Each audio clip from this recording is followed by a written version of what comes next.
start with a round of introductions. Who do we have here in front of us? So, Rosanne, would you like to introduce yourself, please? Sure. Rosanne Lufrano. I head up global digital platforms at Johnson & Johnson. We're based in Raritan, New Jersey, and we really take care of all of the applications all the wonderful websites and applications that J&J builds and hosts for all of their worldwide customers in every country.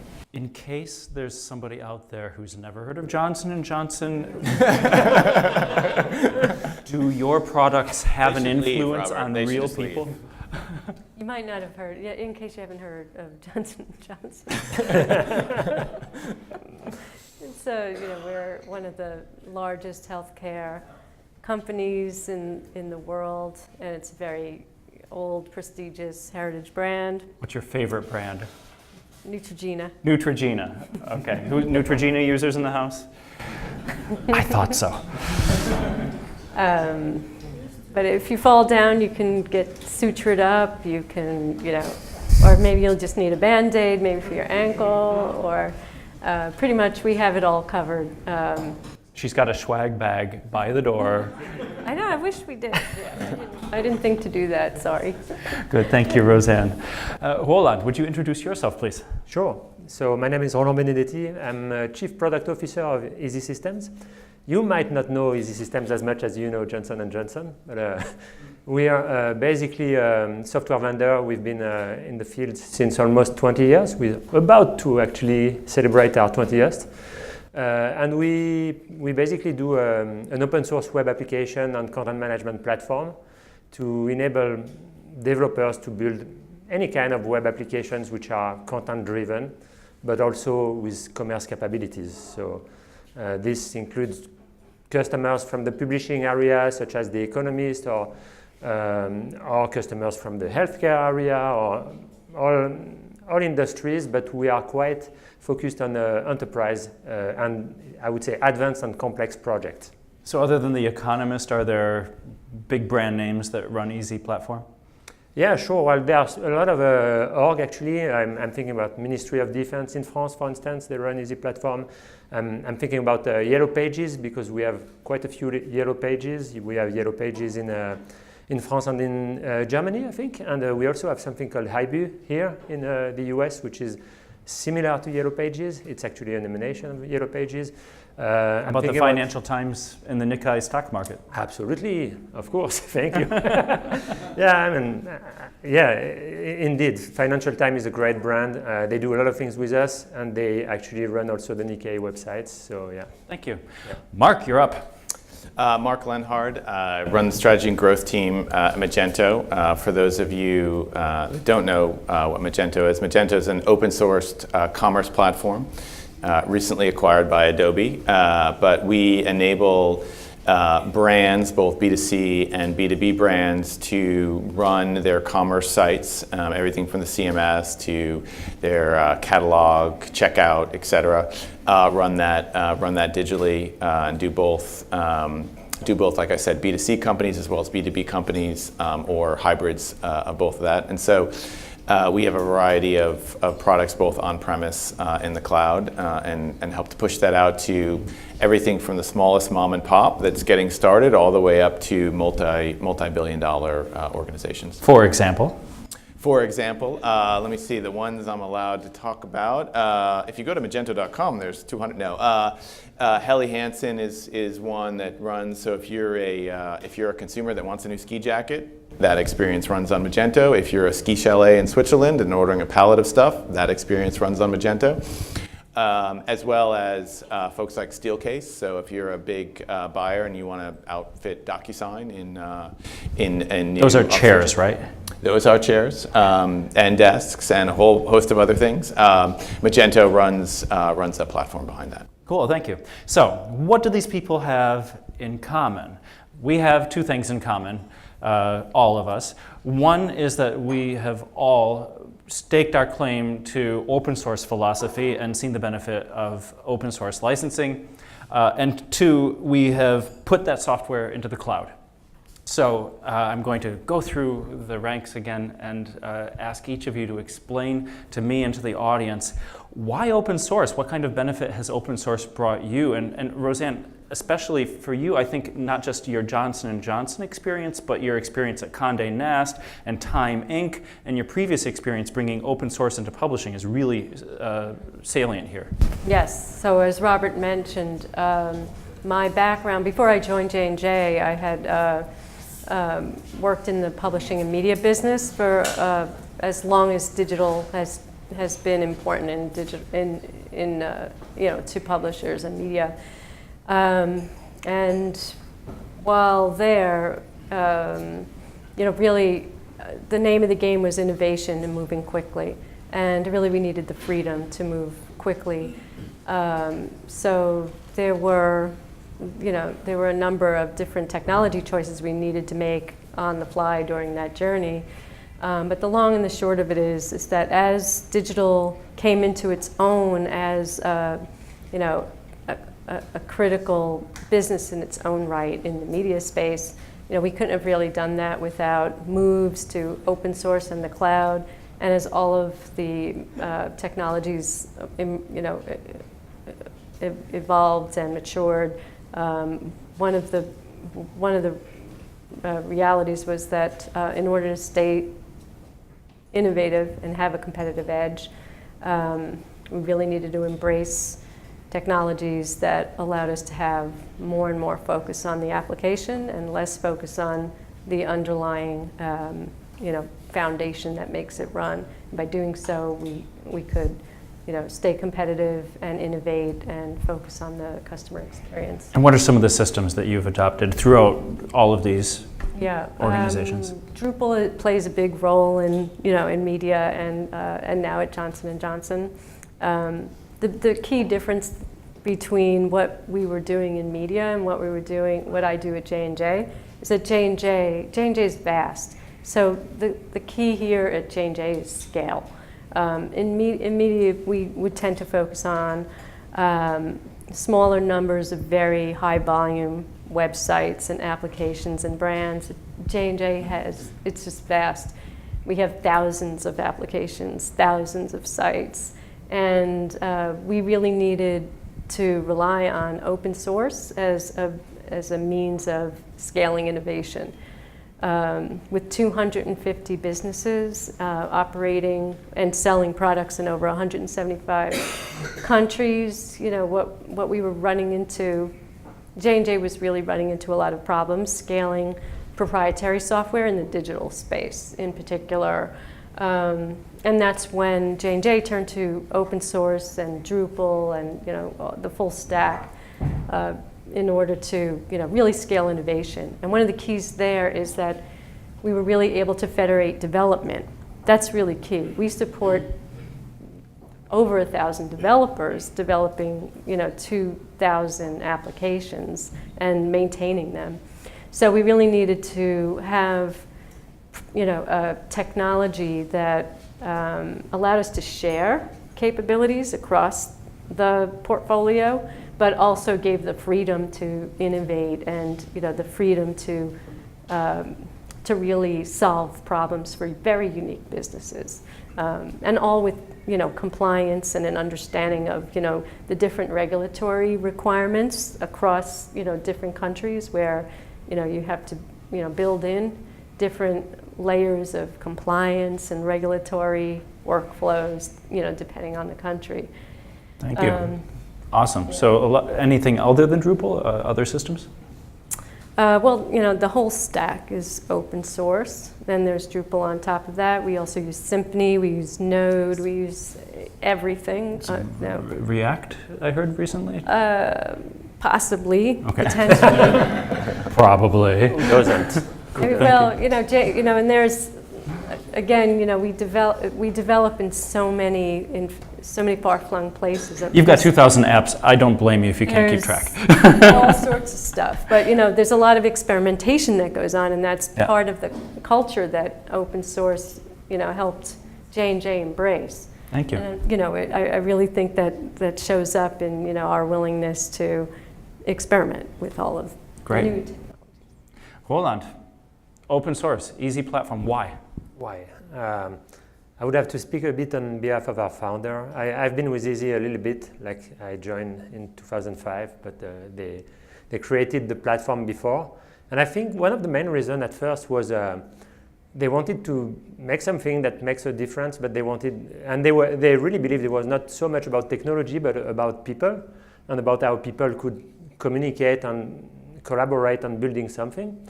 They had this vision, and I guess like the Drupal and the WordPress of the world, but a slightly different positioning. Our framework very quickly took a lot of traction because of that, and I think that's the main reason. Getting collaboration and contribution going very quickly, getting developers discover our technology very quickly, and working together with them in a way which is much faster. So I would say it's speed a lot. And very quickly we reached I think something like 30,000 and 50,000 community members, and this is basically our maturity side, I would say, for our positioning in our enterprise market. But so open source has helped you achieve scale of adoption. Yeah. So that was the reason why I think they choose open source. A little bit philosophical and also a little bit pragmatic how to grow. For our customers or our users, because some of them are just users, I think the huge value on the content management, and I think in the e-commerce space is the same, was that before us there were a generation of dinosaurs which were really slow moving. Dinosaurs? Like solutions like Vignette. I don't know if many people know solutions like Vignette, or like launching a website on Vignette was taking, I don't know, maybe 18 months or 24 months or maybe more. And it's not that, it's never fast enough, but back then in 2003-4, when Easy came, when Drupal came, when WordPress came, when the open source player came, we were able to cut this, I think, by at least half of it. And that was part of the game. You were like velociraptors. Yeah. That's it. Mark. Migrations off of Vignette. Oh, off what of a Vignette. pleasure. Though, I mean, Vignette has a lot of good stuff too. But A couple of experiences where getting off of Vignette was the objective. yeah. At any cost, no matter what it costs. So Mark, before I ask the open source question, let's get it out there. What was the big news for the year for Magento? So I think I can go 2 hours on the open source question, so I'll try to keep that one. So Magento was acquired by Adobe. I guess it was closed in June, so a couple months ago. So that's been obviously a big deal for the ecosystem and the community. And I'll get to what happens next for us in a bit. But to answer your open source question, Magento, and for those of you that aren't aware, is a very big and always has been a prominent ecosystem or open source player out there. We have about 320,000 to 350,000 developers and growing all the time that contribute back to the core code. Actually, a large chunk of our websites and folks out there that run on Magento are running on the open source version, free version. You can download them, magento.com. And it's a really powerful tool and a powerful ecosystem for a number of reasons. First and foremost, I think, to what you were talking about earlier, is an open source ecosystem done right drives an incredible amount of innovation. So if you've got 300, 500, 1,000, a couple thousand at most for some of our organizations, developers working on a platform, there's only so much you can do. We have 325,000 in every country you can imagine focused on driving commerce in their environment and in their local zone. So we have a lot of innovation that rolls out in speeds I would never have imagined. So as an example, the day that Amazon, I love Amazon, but their patent expired on one-click buy. I forget what it was called. It was like one-click. I think it was one-click buy. the day that expired, we had code submitted to us that enabled us to drive what we ended up calling instant purchase. So effectively the same thing, but on the day it expired, that code was developed, launched a couple months later, but was developed and put in our queue to work through. So the innovation that happens out of the ecosystem is pretty amazing, and it can happen really, really quickly because you've got so many people focused on it. So that's one thing, and probably the most important thing that most of our end user customers are focused on. But the second thing is commerce is such a local experience, as a lot of these digital experiences are. When you've got developers in every country working on either developing for their local market or somewhere else, you end up getting localized code for that particular market. So we're localized in places that, quite frankly, it would never make sense as a business for us to focus on, because it's just too much time and effort for us to do for how big the local market is. So we're up to about 50% of our code today is actually developed by the ecosystem. So we have a big for our size in-house team working on development, but we also leverage this development team to work on both everything from bug fixes to new innovations, new features and functionality. And then the third thing I'd say on why open source is important for us is it's less sexy, but it's as important, is our code is beaten up by more people than literally any other, I can say, maybe other than Drupal, other B2B source, open source, or other B2B companies. Because we've got 325,000 devs just the day it's released. We have a whole release cycle, but every step of the way, we've got people beating it up, trying it in different instances, trying it in different localities, try it in different use cases that provide feedback to us, and in many cases, code fixes for those particular locations. So it really helps to beat up the platform in a way that creates a really stellar, robust implementation that can be rolled out and shared with everybody, ultimately globally. So Mark. But I'll shut up at that point, because I could go on for hours. But yeah. Oh, don't shut up at all. I've got another question for you. In the time that we've worked together, my observation is that Magento seems to have gone from we need a cloud solution to a cloud-first mentality. Is that true? Yeah, that's definitely true. So let me talk about that that's a great question. I think, and for those of you that are old enough to have been through the whole on-premise to cloud transitions, et cetera, and those of you that are young enough not to have realized that, you're so lucky. But we're now in a world where customers, they just, in general, I wouldn't say 100%, but call it 80, 90%, don't want to deal with infrastructure. They don't want to deal, they just want the product to work. There are some, so as just a bit of background, Magento, as of 2015, was all on-premise. So we just shipped out code, and then it was kind of up to you to deal with how you host and launch that code. And that worked great for a number of years, and quite frankly, still works great for some of our customers. They still want to have complete ownership of it. For a whole variety of reasons, including politics internally at the company, and including local regs and other industry verticals, et cetera. So it still makes sense. But for 80 to 90% of our customers now, they just want the product to work, and they want to get it up and running. And they don't want to necessarily deal with some of the issues around infrastructure. And there are a lot of great products out there, including AWS and Azure and Google and a whole host of things. But it's still complicated, right? It's still complicated to understand. It's still an ever-evolving ecosystem. And so we've, over time, have moved from being a company that's just providing a product to really providing a service. And that's been a bit of a journey for us. But it's definitely one that I think a lot of folks are interested in and looking at. And certainly I can tell you the end consumers of the world are definitely, for the most part, interested in making that journey, because it's just a bunch of things that they don't want to have to deal with. And just so everybody in the room has a clear understanding of the difference commercially, as I understand it, you went from a model where your main revenue driver was an annual license to use the enterprise version of Magento and maybe some professional services mixed in. Can you describe the full Magento Cloud package as it is now?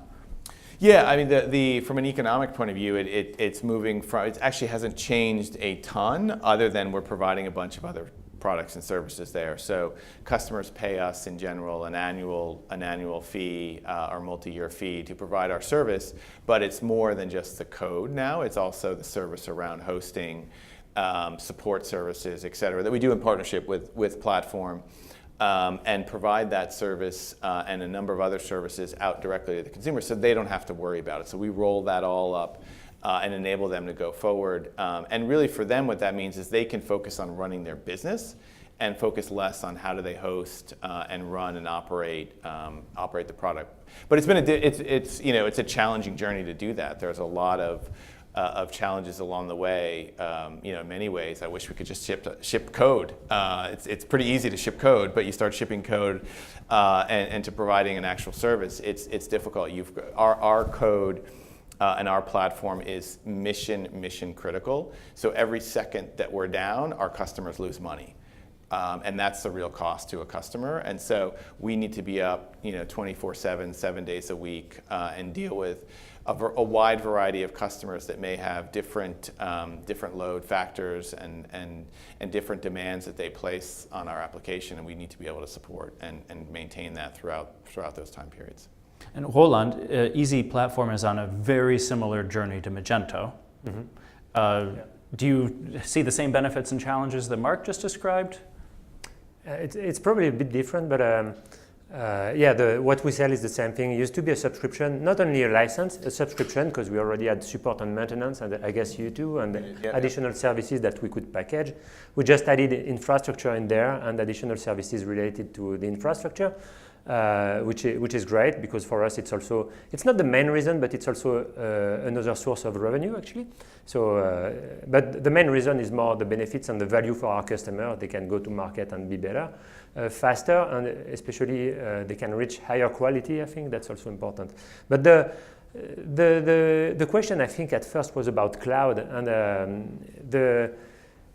of course we had quite a journey going to cloud. Cloud became so big at some point we thought about like doing a SaaS version of Easy Platform, providing the CMS as Salesforce, and we actually tried this quite a few years ago, and I think cloud for us is very important, but unlike Salesforce, it's not like no software. Actually, we are software, and the core of our business is letting developers use our software.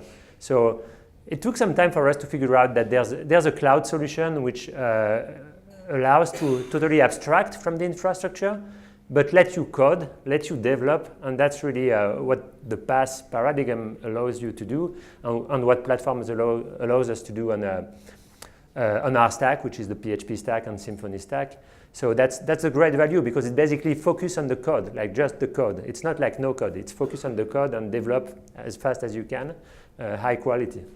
Mm-hmm. So given that you're on a relatively similar path to Magento, who's going to buy you?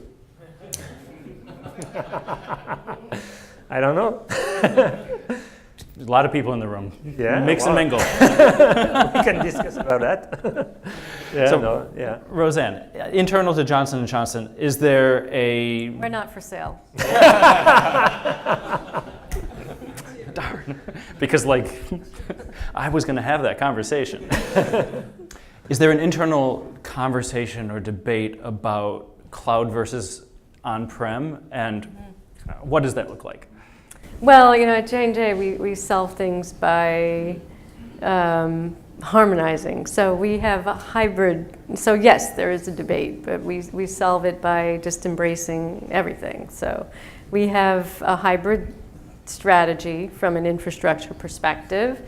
We both have, on-prem and cloud in our ecosystem, and with respect to the differences, one of the key challenges that we have to get better at on the infrastructure side is selling the rationale, right? Like explaining why would you use the internal service versus the cloud. What's the benefit of a data center? When would you use the data center? When would you not? Is it just, well, that's the way it was done? Or is there a deliberate purpose behind making those decisions, and how do you make those decisions? So we're kind of on that journey now, kind of rationalizing the hybrid approach, and figuring out how do we then shape the narrative around what and when do we use which for and why. that's in the digital marketing space that I mainly support. It's less of a debate. It's more of a why would we not use cloud? Like cloud supports the scale, the performance, the localization. It enables us to have a better customer experience for our end users who are using our applications, but also our business users as well. So there, I think we have already made the determination that cloud is the right way to go, and I think it's really kind of up to the folks in the data center to figure out why would you still have a data center, right? Like where are we going with the data centers? Is it to support the things that have traditionally been within our own network and therefore on-prem? Or is it a cost issue? Is it a way to save money on the vast amount of data processing that J&J needs to do? It's probably a little bit of both. But that's really the way the debate goes. We just basically do both. Great. And in closing, maybe you could complete this sentence for me. I will have reached technological nirvana when... Oh my. I can't really say what. Technical nirvana when we no longer have to talk about hosting.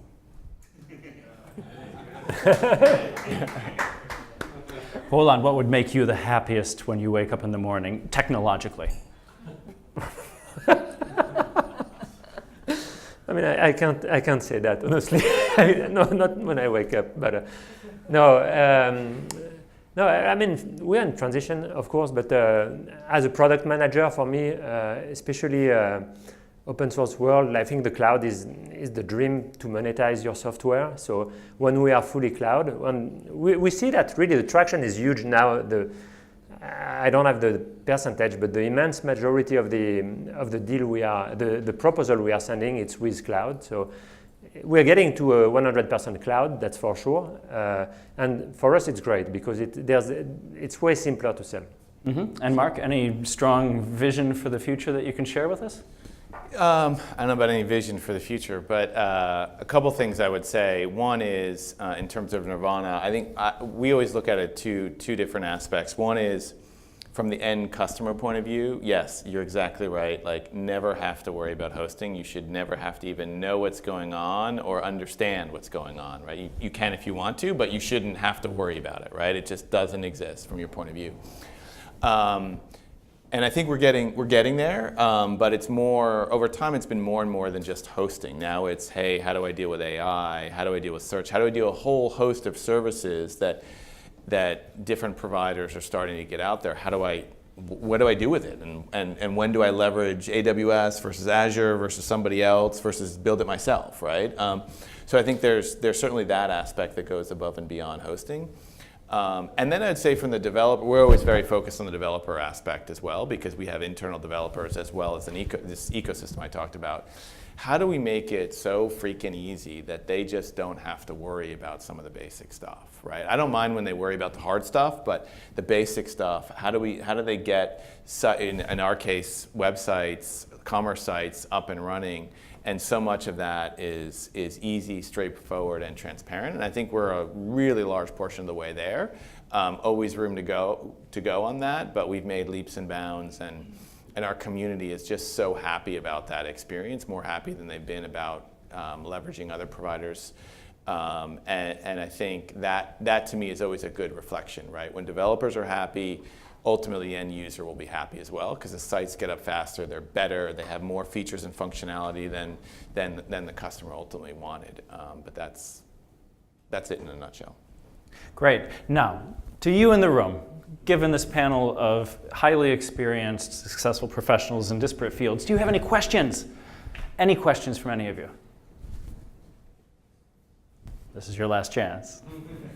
Okay, you just want the food, I get it. Thank you very much, everybody. Thank you, Mark, Roland, Rosanne, thank you. Thanks.